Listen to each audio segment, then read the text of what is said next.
July 23ರಂದು Modi ತಮ್ಮ 3ನೇ ಅವಧಿಯ ಮೊದಲ ಬಜೆಟ್ ಮಂಡನೆ ಆಗಿರುತ್ತೆ. ಅಂದರೆ NDA ಸರ್ಕಾರದ 3ನೇ ಅವಧಿಯ ಮೊದಲ ಬಜೆಟ್. ನಿರ್ಮಲಾ ಸೀತಾರಾಮನ್ ಸತತ 7ನೇ ಬಜೆಟ್ ಮಂಡಿಸಲಿದ್ದಾರೆ. ಈ ಬಜೆಟ್ನಲ್ಲಿ ಇಡೀ ದೇಶವೇ ಮೆಚ್ಚುವಂಥ ಒಂದು ಯೋಜನೆ ಘೋಷಿಸುವ ಸಾಧ್ಯತೆ ಇದೆ.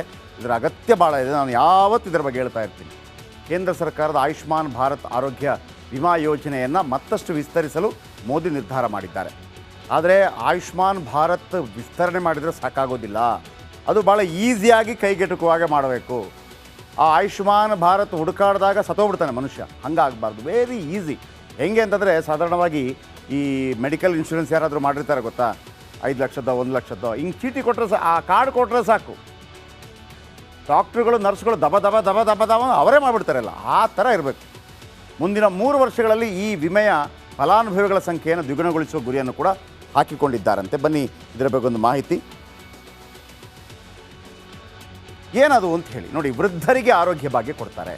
ಸಾಧಾರಣವಾಗಿ ನಮಗೆ ಯಾರಿಗೆ ಒಂದು ಒಳ್ಳೆಯ ಆರೋಗ್ಯವನ್ನು ಕೊಡಬೇಕು ಅಂತ ಅನಿಸುತ್ತೆ ಅಂದರೆ ತಂದೆ ತಾಯಿಗಳಿಗೆ, ಮಾವ, ಅತ್ತೆ ಮಾವ, ಚಿಕ್ಕಮ್ಮ, ದೊಡ್ಡಪ್ಪ ಇವರಿಗೆಲ್ಲ ಆಲ್ರೆಡಿ ಅವ್ರಿಗೆ 70, 65, 70 ಆಗಿರುತ್ತೆ.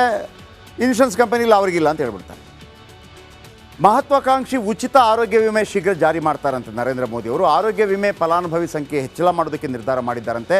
ಸದ್ಯ BPL ಕಾರ್ಡ್ದಾರರಿಗೆ 5 ಲಕ್ಷ ರೂಪಾಯಿ ವಿಮೆ ಇದೆ. BPL ಕಾರ್ಡ್ದಾರರಿಗೆ ನನ್ನ ಪ್ರಕಾರ ಇದನ್ನು 25ರಿಂದ 50 ಲಕ್ಷಕ್ಕೆ ಮಾಡಬೇಕು. ಮುಂದಿನ ಬಾರಿ ಈ ಗ್ಯಾರಂಟಿದ ಮಾಡ್ತಿರಲ್ಲ, ದಯವಿಟ್ಟು ಯಾರಿಗಾದರೂ ಕಿವಿಗೆ ಹೋದರೆ ಬೀಳಿ. ಯಾರು ಈ ಗ್ಯಾರಂಟಿ ಯೋಜನೆಗಳ ಬದಲಾಗಿ ನೋಡ್ರಪ್ಪ, ನೀವು ನಮ್ಮ ಸರ್ಕಾರ ಅಧಿಕಾರಕ್ಕೆ ಬಂದರೆ 25ರಿಂದ 30 ಲಕ್ಷ ಅಥವಾ 50 ಲಕ್ಷ ನಿಮಗೆ ಫ್ರೀ ಇನ್ಶೂರೆನ್ಸ್. ನೋಡಿ ಸರ್, ಯಾಕೆ ಈ ಮಾತನ್ನು ಹೇಳ್ತಾ ಇದ್ದೀನಿ ಅಂತಂದರೆ, ನನ್ನ ಬಳಿಗೇನೆ ನಾವು ಬಿಗ್ 3 ಸೂಪರ್ 3 ಮಾಡ್ತಾರೆ ಅಂತ ಅಂದ್ಬಿಟ್ಟು ಎಷ್ಟೋ ಜನ ಸರ್ ಕಿಡ್ನಿ ಸಮಸ್ಯೆ ಅಂತ ಬರ್ತಾರೆ, ಹಾರ್ಟ್ ಸಮಸ್ಯೆ ಅಂತ ಬರ್ತಾರೆ, ಲಿವರ್ ಸಮಸ್ಯೆ ಅಂತ ಬರ್ತಾರೆ, ಕ್ಯಾನ್ಸರ್ ಸಮಸ್ಯೆ ಅಂತ ಬರ್ತಾರೆ.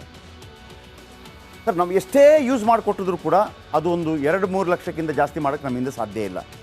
ಮುಖ್ಯಮಂತ್ರಿ ಪರಿಹಾರ ನಿಧಿಯಿಂದ ಮಾಡಿದ್ರು ಕೂಡ ಅದು ಒಂದಿಷ್ಟೇ ಅಂತ ಇದೆ. ಮ್ಯಾಕ್ಸಿಮಮ್ 3 ಲಕ್ಷ ಮಾಡ್ಬೋದು, ಅದಕ್ಕಿಂತ ಹೋಗೋದಿಲ್ಲ.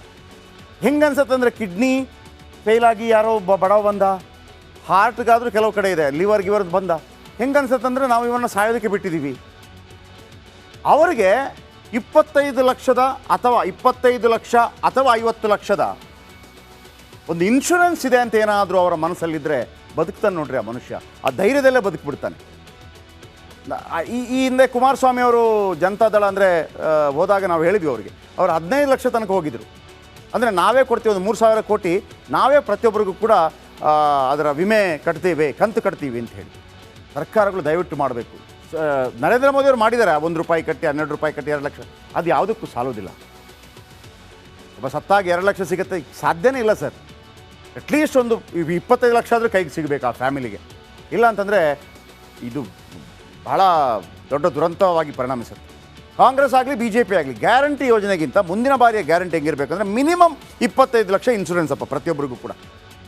ಪ್ರತಿಯೊಬ್ಬ 140 ಕೋಟಿ ಜನರು 25 ಲಕ್ಷ ಇನ್ಶೂರೆನ್ಸ್ ಇರುತ್ತೆ ನಿಮಗೆ ಅಂತೇಳಿ. ಅದಕ್ಕೇನು ಕಾರ್ಯಯೋಜನೆ ಮಾಡೋಕ್ಕೆ ಮಾಡಿ ಅದನ್ನು. ಯಾಕೆಂದರೆ 125 ಕೋಟಿ ಜನ, 140 ಕೋಟಿ ಜನ ಅದನ್ನೇನು ಯೂಸ್ ಮಾಡ್ಕೊಳ್ಳೋದಿಲ್ಲ. ಈಗ LICಯಲ್ಲಿ ಎಷ್ಟು ದುಡ್ಡು ನಿಮ್ಗೆ ಗೊತ್ತಾ? LICಯಲ್ಲಿ ಕ್ಲೈಮ್ ಮಾಡಿದ ದುಡ್ಡು ಸಾವಿರಾರು ಕೋಟಿ ಇದೆ. ಸಾವಿರಾರು ಕೋಟಿ ಅಂದರೆ ಅದಕ್ಕೆ ಅಪ್ಪ ಅಮ್ಮ ಯಾರೂ ಇಲ್ಲ ಅಂತ ಕಟ್ಟಿದ್ದಾರೆ. ಕೆಲವರು 20,000 ಕಟ್ಟಿದ್ದಾರೆ, 30,000 ಕಟ್ಟಿದ್ದಾರೆ, 1 ಲಕ್ಷ ಕಟ್ಟಿದ್ದಾರೆ. ಅವ್ರು ಗೊತ್ತಿಲ್ಲ ಸತ್ತೋಗ್ಬಿಟ್ಟಿದ್ದಾರೆ. ಆ ದುಡ್ಡು ಹಂಗೆ ಇದೆ. ಅಂಥದ್ದು ಸಾವಿರಾರು ಕೋಟಿ ಇದೆ. ಅದರ ಅರ್ಥ ಯಾರೆಲ್ಲ ಇನ್ಶೂರೆನ್ಸ್ ಮಾಡ್ತಾರೆ ಅದರಲ್ಲಿ 30-40% ಮಾತ್ರ ಯೂಸೇಜ್ ಆಗೋದು, ಉಳಿದದ್ದು ಉಳಿಯುತ್ತೆ. ಹಾಗಾಗಿ ಸರ್ಕಾರವೇ ಅದನ್ನು ಭಾಳ ಮುತುವರ್ಜಿನ ತಗೊಳ್ಬೇಕು. ಇದೊಂದು ಮಹದಾಸೆ. ಬಡವರು ಹೆಂಗಿರ್ತಾರೆ, ಒಬ್ಬ ಸೊಪ್ಪು ಮಾರೋರೋ ಮತ್ತೊಂದು ಒಂದು ಕೂಲಿ ಮಾರೋರೋ 25 ಲಕ್ಷದ ಇನ್ಶೂರೆನ್ಸ್ ಇದೆ ಅಂತಂದರೆ ಒಂದು ಕಿಡ್ನಿ ಮತ್ತೊಂದು ಆದಾಗ ಹೋಗಿ ಕೊಡ್ತಾರೆ ಹಿಂಗೆ ಕಾರ್ಡೇ ಇನ್ಶೂರೆನ್ಸ್ ಹೊಡ್ಕೊಳ್ಳಿ ಅಂತೇಳಿ. ಎಂಥ ಅದ್ಭುತ ಅಲ್ವಾ? ಆರೋಗ್ಯ ಒಂದು ಕೊಡಬೇಕು. ಇನ್ನು ಸದ್ಯ APL ಕಾರ್ಡ್ದಾರರಿಗೆ 3 ಲಕ್ಷ ರೂಪಾಯಿ ವಿಮೆ. ಇದು ಏನು ಸಾಲದ್ರಿ? APL BPL ಏನು ಇಟ್ಕೊಳ್ಳಿ ನೀವು ಬೇಕಿದ್ರೆ. BPLಗೆ ಮಾತ್ರ ಜಾಸ್ತಿ ಮಾಡಲೇಬೇಕು. ಆರೋಗ್ಯ ವಿಮೆಯ ಮೊತ್ತ ದುಪ್ಪಟ್ಟು ಮಾಡಲು ಸಿದ್ಧತೆ ಮಾಡ್ತಾ ಇದ್ದಾರೆ. ನನಗನ್ಸುತ್ತೆ ಇನ್ನೂ ಜಾಸ್ತಿ ಆಗಬೇಕು. BPL ಕಾರ್ಡ್ದಾರರಿಗೆ 10 ಲಕ್ಷಕ್ಕೆ ಏರಿಕೆ ಸಾಧ್ಯತೆ ನೋಡಿ ಬರ್ತಾ ಇದೆ. 10 ಲಕ್ಷಕ್ಕೆ ಏರಿಕೆ, 10 ಲಕ್ಷ ಅಲ್ಲ 25 ಲಕ್ಷ ಆಗಬೇಕು. APL ಕಾರ್ಡ್ದಾರರಿಗೆ 6 ಲಕ್ಷಕ್ಕೆ ಹೆಚ್ಚಿಸುವ ನಿರೀಕ್ಷೆ ಇದೆ. ಈಗ 5 ಲಕ್ಷ ಮತ್ತು 3 ಲಕ್ಷ ಇದೆ. BPL ಅವರಿಗೆ 5 ಲಕ್ಷ ಮತ್ತು APL ಅವರಿಗೆ 3 ಲಕ್ಷ. ಅದನ್ನು 6 ಮತ್ತು 10 ಮಾಡ್ತಾರಂತೆ. ಓಕೆ, ಈ ವರ್ಷ ಓಕೆ, ಮುಂದಿನ ವರ್ಷ ಆದರೂ ಒಂದು 25 ಲಕ್ಷ ಬರಬೇಕ್ರಿ ಅದು. ಇದಕ್ಕೆ ಕೇಂದ್ರ ಸರ್ಕಾರಕ್ಕೆ ವಾರ್ಷಿಕ 12,076 ಕೋಟಿ ಹೊರೆ ಅಷ್ಟೇ. 12,076 ಕೋಟಿ 12,076 ಕೋಟಿ ಕೇಂದ್ರ ಸರ್ಕಾರಕ್ಕೆ ದೊಡ್ಡ ದುಡ್ಡಲ್ಲ ಸರ್ ಇದು. ಈಗ ಇದನ್ನೇ ನೀವು 25,000 ಕೋಟಿ ಮಾಡಿ ಎಷ್ಟಾಯಿತು? 20 ಲಕ್ಷ 20 ಲಕ್ಷ ಮತ್ತು 12 ಲಕ್ಷ ಬರುತ್ತೆ. Not bad. 25,000 ಕೋಟಿ ಅಂದರೆ ಎಷ್ಟು ಗೊತ್ತಾ? 25 ಲಕ್ಷ ಮಾಡಬೇಕು ಅಂತಂದರೆ ನೀವು 30,000 ಕೋಟಿ ಬೇಕು. 30,000 ಕೋಟಿ ಕರ್ನಾಟಕದ ಅಬಕಾರಿಯಿಂದ ಬರುತ್ತೆ, ಕೇವಲ ಕರ್ನಾಟಕಕ್ಕೆ. 30,000 ಕೋಟಿ ಖರ್ಚು ಮಾಡಬಾರ್ದಾ ಕೇಂದ್ರ ಸರ್ಕಾರ? 25 ಲಕ್ಷ ಕೊಡ್ಬೋದು ಒಬ್ಬೊಬ್ಬನಿಗೆ. ಹಂಗಾಗಲಿ, ಸುಮ್ಮನೆ ಒಂದು ಬಿತ್ತಿದ್ದೀವಿ ಅಷ್ಟೇ.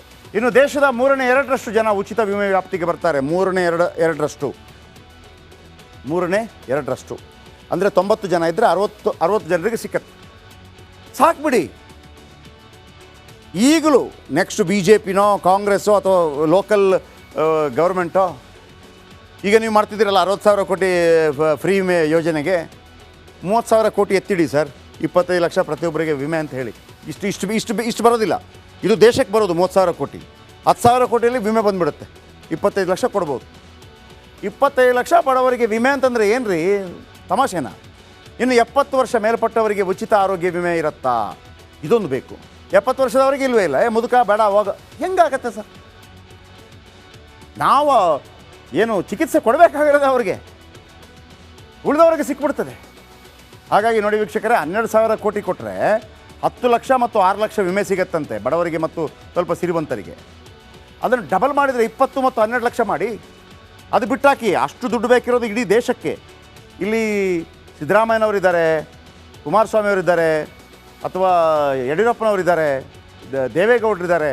ಮುಂದಿನ ವಿಧಾನಸಭಾ ಚುನಾವಣೆಯಲ್ಲಿ ಇಂಥ ಒಂದು ಸ್ಕೀಮ್ ತರ್ರಪ್ಪ. 25 ಲಕ್ಷ ಫ್ರೀ ಆರೋಗ್ಯ. ಹೆಂಗೆ ನಮ್ಮ ಬಡವರೆಲ್ಲ, ದುಡ್ಡಿಲ್ಲದವರೆಲ್ಲ ಓಡಾಡ್ತಾರೆ ನೋಡಿ. ಓಕೆ,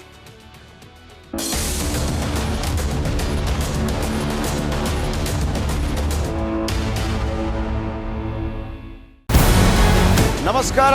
ಕರ್ನಾಟಕ ಪ್ರೈಮ್ ಟೈಮ್ಗೆ ಸ್ವಾಗತ. ನಾನು ಜಯಪ್ರಕಾಶ್ ಶೆಟ್ಟಿ. ಇಡೀ ಕರ್ನಾಡು ಇವತ್ತು ರೆಬೆಲ್ ಆಗಿ ನಿಂತಿದೆ. ಈ ಹಗರಣಗಳನ್ನು ಸದನದಲ್ಲಿ ಪ್ರಸ್ತಾಪ ಮಾಡಲು ಕೂಡ ಕಾಂಗ್ರೆಸ್ ಹಿಂದೇಟು ಹಾಕಿದ್ದೇಕೆ? ನಿಮ್ಗೆ ಸಂಬಳ ಅದಕ್ಕೆ, ನಿಮಗೆ ವಾಹನ ಅದಕ್ಕೆ, ನಿಮಗೆ ವೆಪನ್ ಅದಕ್ಕೆ. ನೀವು ಅದನ್ನು ಸೆರೆ ಹಿಡಿಬೇಕಾಗಿತ್ತು. ನೀವು ವಿದ್ಯುತ್ ಬರ ಇದೆ ಅಂತ ಹೇಳ್ತಾ ಇದ್ದೀರಿ. ಎಲ್ಲಿ ಬರ ಇದೆ ನೀವು ಹೇಳಬೇಕು. ಪಾಕಿಸ್ತಾನ್ ಆಕ್ಯುಪೈಡ್ ಕಾಶ್ಮೀರ್ ಅದು ಎಂದೆಂದಿಗೂ ನಮ್ಮದು. 40 ಮೆಷಿನ್ಗಳು ತಂದಿತ್ತು ನೋಟ್ ಎಣಿಸುವುದಕ್ಕೆ, ಅದೇ ಹಾಳಾಗಿದೆ. ಮಥುರಾದ ಗಲಾಟೆ ಇದೆಯಲ್ಲ, ಅದು ಸ್ಥಳೀಯವಾಗಿ ಕೂತು ಪರಿಹರಿಸಬಹುದಾದಂಥ ಕಾನೂನಿದೆ. ಅದು ಗ್ಯಾರಂಟಿ ಯೋಜನೆಯಿಂದ ನಷ್ಟ ಆಗಿದೆ, ಲಾಭ ಆಗಿದೆ, ದಯವಿಟ್ಟು ಹೇಳಿ.